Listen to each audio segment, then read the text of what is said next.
What is up, guys? SDFC Bros, and we're coming back with another video, and we got the return of Carlos and producer Jasmine. Y'all were on vacation, and y'all left me alone with Nino. Yes, and y'all we left were. me alone in the Italian takeover. What happened? I know, and we tied. And we unfortunately, our game back, we ended up losing. But no, we had a good time in Mexico. We still were able to go see some of the games on our Apple TV subscription. So that's the best thing. I know we were a little bit tipsy down in Mexico, but we were still just sitting there by the screen, just watching on a little tiny phone, watching it. Okay, good. All right, we made our cousins fans of SDFC no too. way. So All we got right. some more people coming. All right, we got the streets. Yeah, we got the streets. Well, it's good to have you guys back. course. I missed you guys. I'm Thank not you, gonna lie. I miss you guys. We missed you too. It's good to have the gang back. But guys, if you guys are new here, make sure you guys like, comment, subscribe. Check us out on our Instagram at SDFC Bros, where you'll see everything and anything San Diego FC on there. So let's just get into the game, right? This was the first loss of the season, and a game that I think a lot of us kind of want to forget about, but you know, we're here to talk about it. So let's just go through the lineups here. And there was a lot of kind of changes in the lineup because we had Patty McNair out on international duty, Anibal Godoy, who cooked the U.S. men's national team. So maybe we'll get into that a little bit later. 100%. But he was out as well. And then, of course, we knew Chucky Lozano's out and Marcus Ingvartsen is out with a long-term injury. So this is how we kind of lined up. So we lined up with the 4-3-3 standard formation. We went CJ Dos Santos in goal, Willie Kumado, Chris McVeigh, Ian Pilcher, Luca Bambino at the back. And then the three midfielders, we had Alvarado making his starting debut, Jeppe Sverskov and Luca Della Torre completing the midfield. And then the front three was Anders Dreyer, Tomas Angal, and Oni Valakari. So it's kind of maybe a makeshift 4-3-3, maybe like a 4-4-2 or something, 4-3-1-2, however you want to call it. What'd you kind of think of kind of the changes, and when you looked at the lineup, were there any kind of question marks or anything, or it's kind of standard? Yeah, I mean, it looks standard. I think just a lot of young faces in there. I had a feeling that that's what, Mikey Varas kind of took advantage of. We have these injuries early on, and I think in his head, and maybe I'm just spitting here, but in his head it was, let me see what these players can do. It's early on in the season. Why not? We haven't lost in 4 games. What if I just throw these players in? I believe in them. I have faith in them. But let's just see what we can make with these players. So it was really interesting to see. And honestly, interesting to see myself and just see what I would have. Honestly, I think I would have taken a page from his own book and thrown those players in as well. I want to see the chemistry. Like, what if this is a long-term injury for a long time? What can these players do in a big stage? Yeah, I think for me, kind of just like the standout for me was Alvarado in. I mean, we didn't really see a lot of him kind of going forward. And I feel like in this game, kind of the guys who were kind of thrown onto the pitch, right?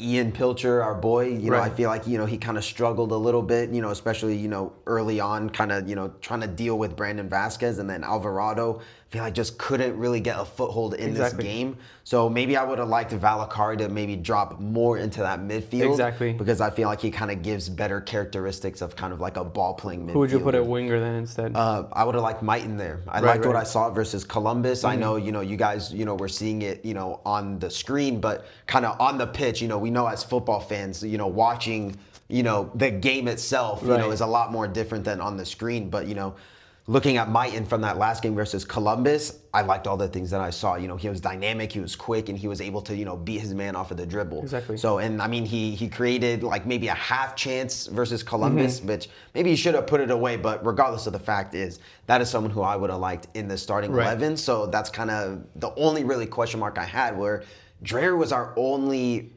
out-and-out winger. And that was my problem. Yeah, and I think we kind of saw that too. A lot of the games, Dreyer is alone because we have that left winger that is attacking very, strongly, and that leaves Dreyer out on the open. And we didn't really see much of Dreyer this game because of that, and it made Dreyer have to play a different role. But again, I think Mikey Varas is playing a little bit with the team.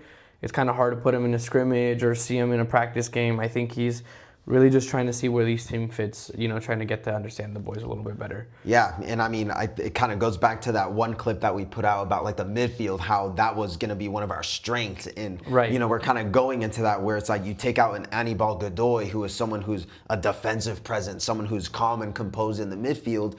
you take him out of this team. And I feel like the midfield kind of was, or rather the whole team, I feel like was kind of sporadic and, kind of erratic at times, to the point where it's like, when we kind of maybe needed to hold the ball a little bit more, or, kind of just stay a little bit more composed. I feel like that's kind of where we lost our head at times. So, well, I believe the exact same thing. I think Godoy brings so much class to our midfield and our team. A lot of stuff was said around before him coming, but I think he is one of the pivotal points in our team, and missing him really was.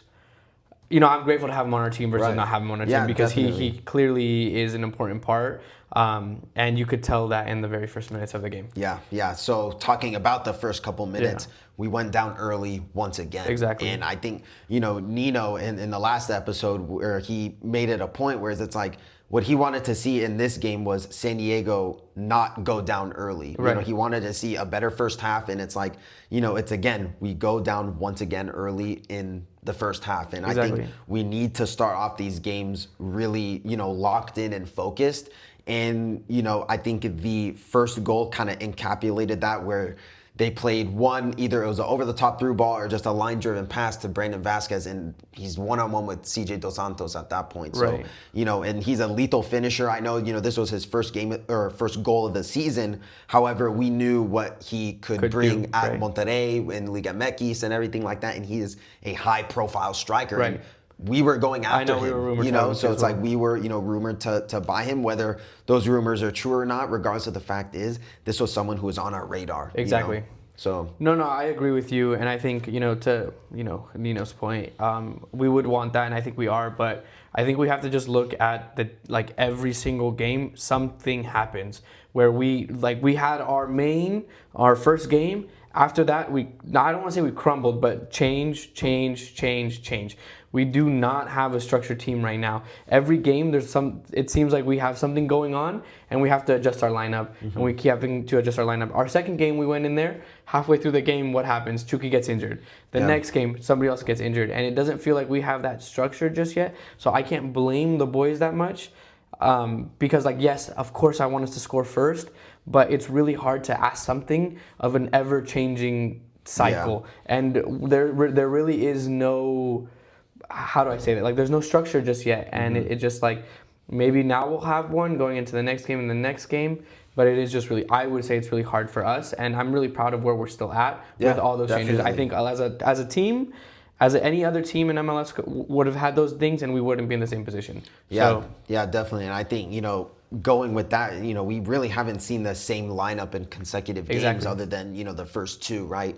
Versus Galaxy, we saw, just the standard lineup and everything like that. And then we saw in the second game, same exact lineup. But then, once Chucky gets injured, then, we're asking questions and so on and so forth. And then versus RSL, we saw Bombino and Kumado come in and everything like that. And, I think there was, a lot more kind of question marks about the team, or where kind of players are coming in and where their level's at. So I think with the kind of levels that we saw with the players, I think it's more kind of a well-rounded kind of, look at it of where these players, are their strengths, where their weaknesses are, and everything like that. So, and then the second goal, conceded very quick off of the free kick, which, there's a lot of confusion, at first, when we first saw it and everything like that. There was a foul in the build-up or something like that, and then you were talking about the referee blew the whistle and then stopped it or something. It just looked like the referee blew the whistle to stop it, let San Diego feel like it was we've all been in, if you've ever played soccer, you're in that situation. There's a difference between this is going to be a rapid play, a quick play, and the referee being slow it down. For me, when I saw that, it looked, and I feel like the SDFC players as well, looked like the referee wasn't saying, oh, we're going to do this quick. It was hey, everybody stop for a second. And out of respect for the game, that's what they did.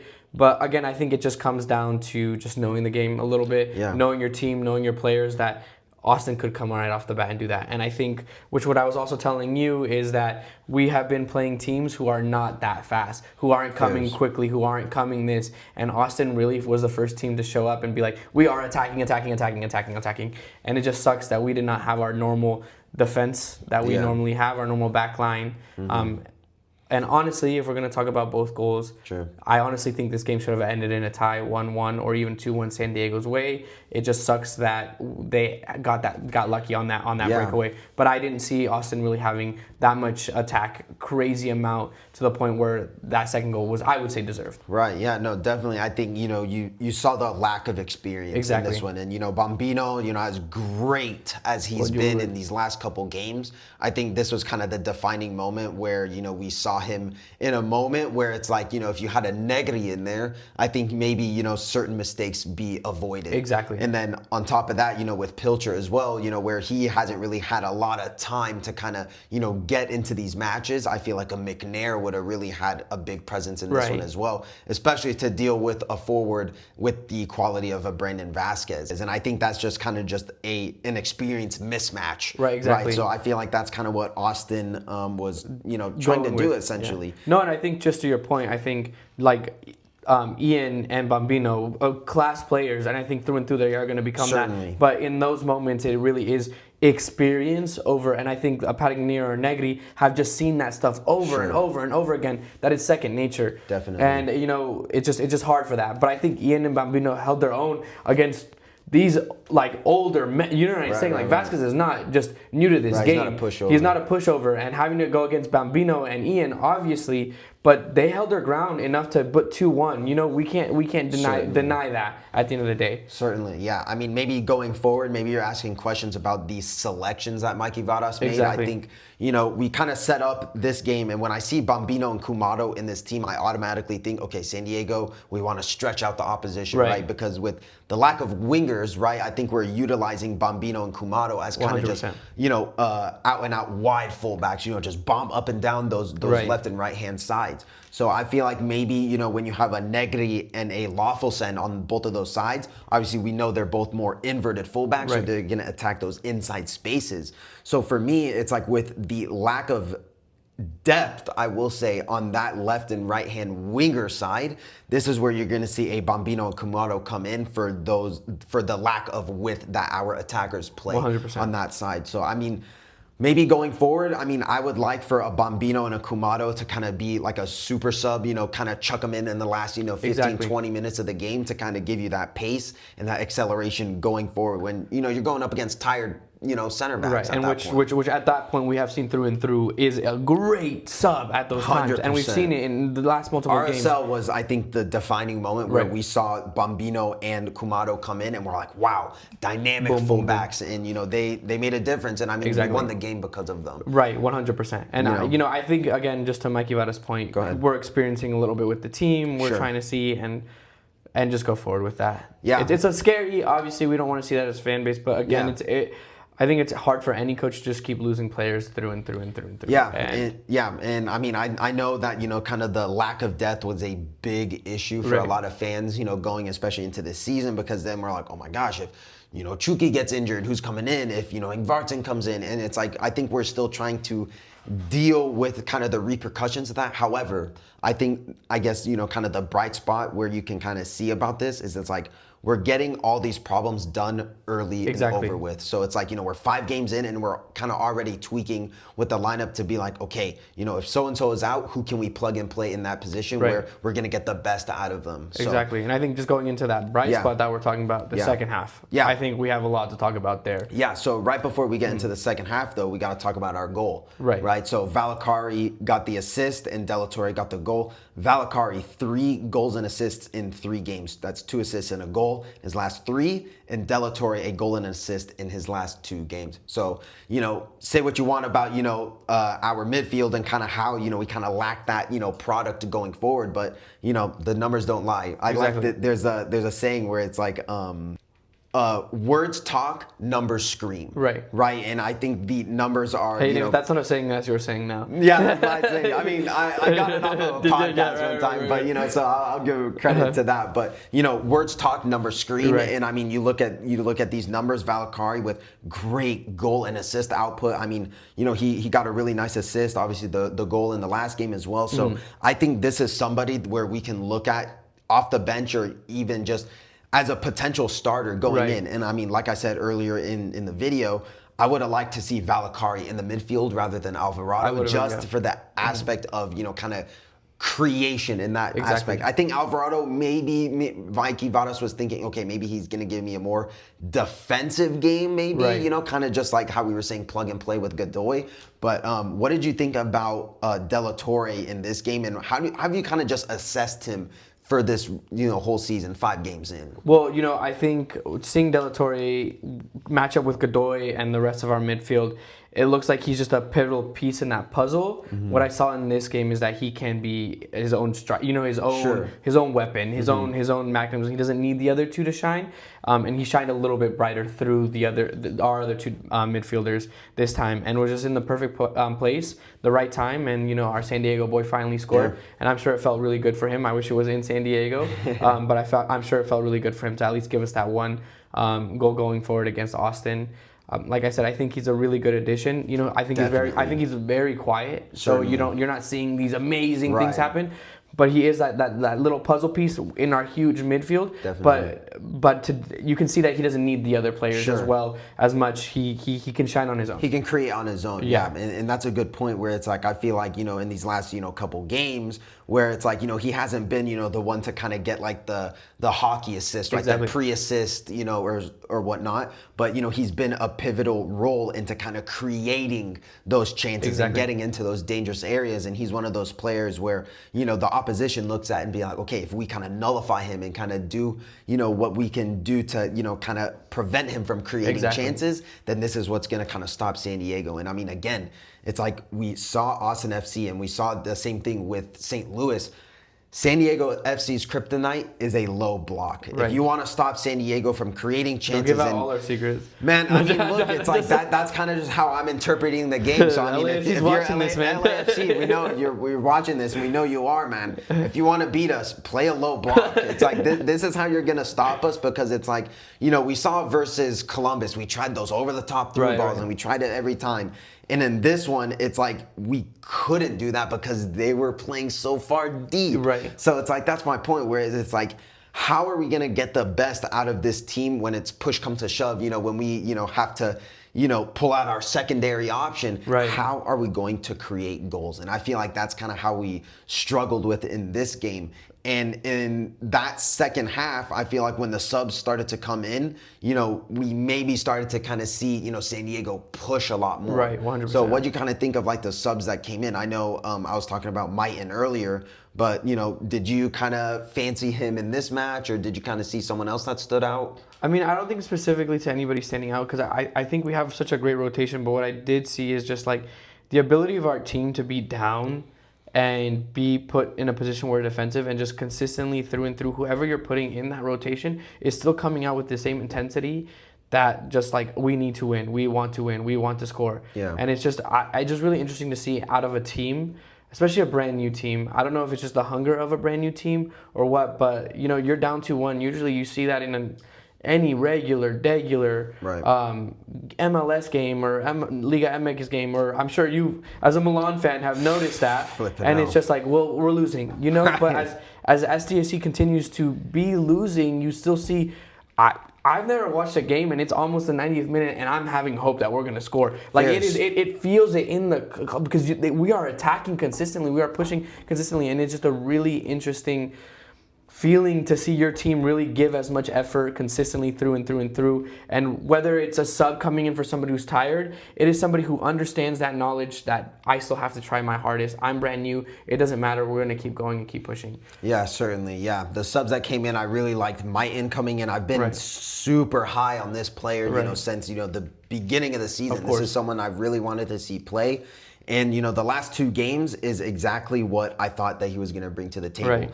Dynamism going forward. He's going to beat his man one-on-one. He's going to really take on those defenders and try to create something out of nothing. Correct. And we saw, a couple moments where there was a nice little movement. He did like a step over, and then he beat 2 defenders with one little move. Right. So it's like, that is just something where if we can really capitalize, especially with Chucky not in this team. Exactly. And it's like, I do not want to rush Chucky back. This is the last thing I want to do. 100%. I want him to be 200% before he comes in. But I think you're right. I think Unbeaten fills in that role very well. I think it needs to be a starter versus Yeah, I agree. Yeah, you move Valakari in the midfield, you Right. put Might in there, and keep Tomas in there. And I think in this game, I think we kind of missed Ingvartsen as well. And I know to your point, you're kind of a little skeptical on what he kind of brings to the table. But I think in this game versus Austin, you kind of saw what he brought to the table in previous games. You know what? It was funny you say that. Now that I think about it, Varson would have been so great in this match because he would have played that lower position, helping out. Like where was that low block that you're talking about? That's what I'm saying. And not having him, it was just like a disadvantage this time compared to Tomas Angel, who would sometimes be more beneficial in other games that we had. Yeah, we were playing in Varson, so I don't know. It's just this one game, I would say. But I hope against LAFC, either Tomas is starting or not, because he is an LAFC boy. That's true. Just a little insider trade. He chooses San Diego over LAFC. I just want you to know that. Okay. What source did you get that from? From the goat's mouth, I was gonna say. Okay, fair. So we got the inside scoop, I guess. So we created a lot of half chances in the second half, and we really forced a lot of good save from the Austin goalkeeper. And for the most part, I feel like we're talking possession. We had 76% possession, which is a lot. Would you kind of say that's useless possession, or do you think we kind of, got the best out of those moments? And then, especially in the last moments of the match, we really started to apply more pressure, but it wasn't good enough. What do you think? I don't think it's useless. I think it was all to our credit. We just have to score, and that's the only thing. And I think to your point, it's just like we were talking about it. It's just we have a system in our mind where it's just pass, and you're right. And we saw it in Luca Del Toro's goal. Once you pass and it works well. It's just not working well for us right now. But I do believe that, like, even with all the possession, we still need to find a way to shoot. We still can't be afraid. I think Andrew Dreyer had an opportunity clear. It was on his right foot. Yeah. Scared to just shoot with his right foot. But we all know, and our coach as a younger kids would tell us, just shoot with your right foot. It doesn't matter. You know what I'm saying? Shoot with your lower foot.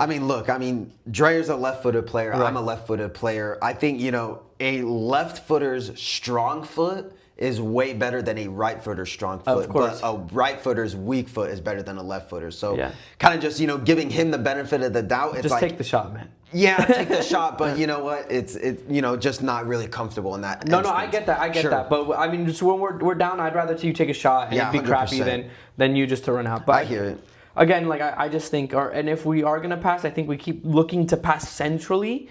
When we just saw, if you pass a little bit outward, Luca Del Toro is there, and then when Godoy comes or somebody else, they'll be able to just strike from or if we do put Valkyrie in the mid, we can just shoot from there instead of just putting central and put it a little bit outwards. I think we have an opportunity to score there, but I think we keep just trying to either cross it in or make that pass in the box, which is not helping. Yeah, we do cross a lot, and I think when you have an aerial threat like an Ingvartsen, or you have an aerial threat, even Valakari as well. He was getting on a lot of headers on the tail end of the game and stuff like that, but I think it's the same story, different day. We lack quality in the final third, and in the first half we go down 2 goals. And you're asking, how do we combat that if we're a team that thrives off of building off of the pressure? Right. If a team is up 2-0, they're not going to press you. They're just going to be, you know what, we'll let you have the ball. Exactly. And I feel like that's what Austin was doing in that point. And you're kind of, again, you're asking questions about how does San Diego kind of combat that. And again,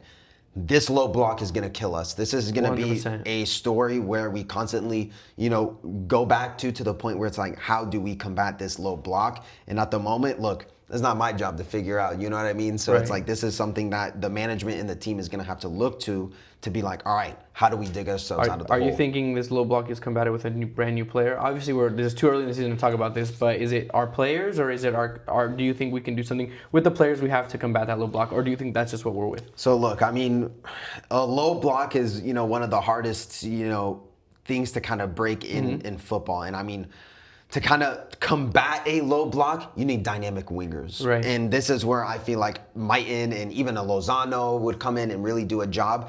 And if you want to kind of combat a low block as well, if you have kind of a more dynamic number 9, and this is where I think Brandon Vasquez would have been great for our team, to the point where it's like he's going to make those runs in behind, and he's going to make those overlapping runs, and whatever the case may be, he's going to be a main threat like that going forward in chance creation. So So, we haven't been seeing that from Ingvartsen. Maybe that's just because lack of pace or so on and so forth. But we know what Ingvartsen brings to the table. And I feel like, we were missing a lot of that going forward. But this was the first loss. So what does this kind of mean going forward? And also kind of just a little statistic here.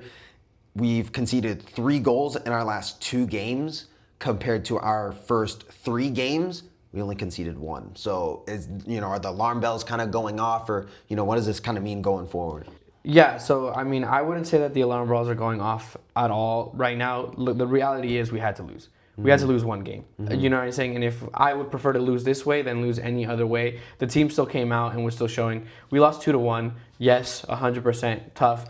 Really quick goals. I would go again to venture that second goal was a fluke. I don't think Austin would have gotten that second goal off of us again. I think our team, yes, while we were not playing the greatest defense, I think our team was able to get quickly into that, and that second goal just threw us out of the water. It was just one of those fluke moments, but I think Bambino and Ian stepped up in after that first goal and was like, okay, well, we got to figure something out.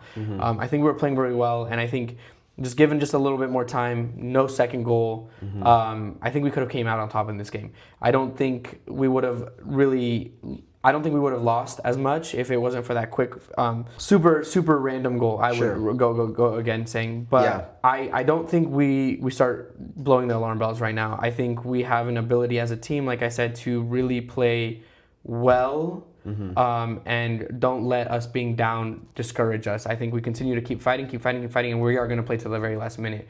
I do agree with you, though. We do have to find a way to score first half. Yeah, we have to find a way to do it. I don't know if it's just nerves, and again, I don't know if it's just the fact that we truly do not have a consistent lineup, but we got to find a way and keep going forward. Certainly, yeah. So, kind of just going off of that match rating, for me, I'll go first. Out of 10, this is like a 4. Wow. Yeah. Wow. I think I did not like what I saw in the final third. I don't like what I saw in build-up play. And for me, I've been harping on this defense, but it's like, like I said, words talk, numbers scream. And when you concede 3 goals in 2 games compared to our first 3, we only conceded 1. I think, you're kind of looking at that statistic. So it's like, I'm going to say a 4 because I just wasn't impressed in, especially our chance creation. I feel like in moments where it's like we really should have been more clinical and, I'll give the goalkeeper the benefit of the doubt. He made a lot of big saves, but I think, you're kind of looking at a lot of question marks. How are we going to put chances away and how are we going to create chances? So that's me. You're a little surprised. Yeah, I'm in the 5.5 territory, and just because I agree with you, you know what I'm saying? We can sit here and say like chances, and I've been an advocate about scoring those goals in the very beginning, but the fact that our team, just considering everything around it, the fact that our team had nobody, like really, like our top starters. We had 3 starters out. Yeah, 4 starters out, truly, and was able to come out there to a pretty good Austin and only concede 2 goals. One of them, again, just a random goal, and still put in a performance, and the environment in San Diego was like we were still waiting for that second goal. People around us, it's gonna happen, and give us another minute, another 2.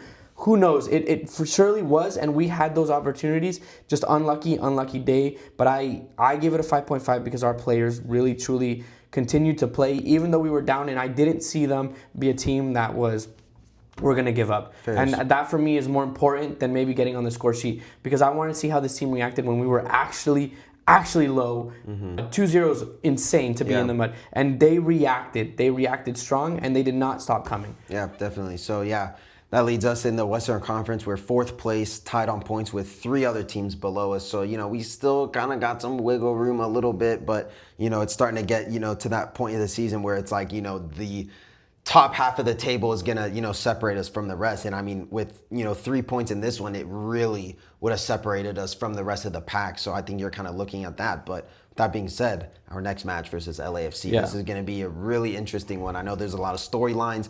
Tomas Sangal, facing his former club and everything like that. I know you kind of have some close ties with LAFC, with Chivas and everything like that. But, just kind of reviewing LA's last 3 games, and this is in all comps. They lost to Columbus Crew in, I think, the CONCACAF Champions Cup or something like that. So, they lost to Columbus Crew in the Champions Cup. They lost to Austin FC in LA, and then they beat Sporting Kansas City, which they're bottom of the table. So, kind of take that how you want. But what's the approach going into this game, and kind of what's your match prediction?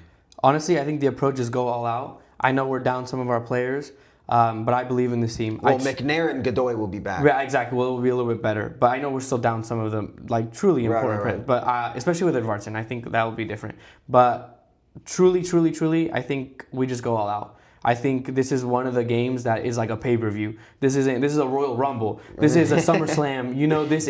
This is better than LA Galaxy would be, I would say. And I think we go out there and we play our hardest, and we're playing at Snapdragon Stadium. This is a rival match. This is what dreams are made of in San Diego. And I think it's time that we show up and we pull, and I'm going with a 2-0 San Diego FC. We are not losing to LAFC, and I believe in our team. I think we're hungry. Oh my gosh, Carlos, you got me feeling a type of way right now, man. Dang, I was gonna maybe say a draw or something like that, but I don't know. You make a compelling argument. Yeah, I mean, you're playing up to the occasion. You're playing up against a regional rival and everything like that. And I mean, I think with that being said, I know, I was very harsh in this game, but to your credit, how you were saying, it's like, I think, we are kind of seeing, the tough moments, and how are we going to, kind of get the best out of, certain players in that one. And I think, if we, go back to our roots, I definitely want to see Negri Lafosen back in the team. Agreed. I want to see how Godoy is going to, kind of slot back into this team. Well, he's going to be hungry after losing against Mexico. Yeah, I know he's hungry, and he's ready to prove a point. Yeah, so I think that's going to be really good. And then, you know what? I'll agree with you. I'll match you on the 2-0. 2-0? I'll match you on the 2-0. What's the score prediction, producer Jazz? What are you saying? I'm gonna say 1-0 STFC. Heck yeah. FC. I think they're gonna give us a really hard time. I think we're gonna win at the end. Heck yeah. I think it's gonna be a tough one. Dope. Yeah, I think the players are hungry and everything like that. So guys, let me know in the comment section below what you guys think the score prediction is gonna be in the next game. Carlos, of course. What do you got to say at the end, mate? I got a lot to say. We've lost. I know it sucks. I know for the fan base it's tough. I know for San Diego it's tough. But the reality is that we use this as fuel to keep going and to go into our next game, which is a very, very important match. Do not take it lightly. I know that we believed LA Galaxy this, LA Galaxy this, but the real rivals are LAFC, and we're going to take it to them. Do not get it twisted. San Diego FC is going to win with our support. We're ready. We're hungry. Do not take this last loss as anything. We're ready to show up to finally win in our home stadium, and the real rivalry begins against San Diego versus LAFC, and we're taking it home. Don't let it stop. Heck yeah, man. So guys, thank you so much for tuning in. Make sure you guys like, comment, subscribe. Check us out on Instagram at SDFC Bros. Guys, we are the best outlet for San Diego FC news. Guys, make sure you guys like, comment, subscribe, and we'll see you guys in the next video. Ciao ragazzi.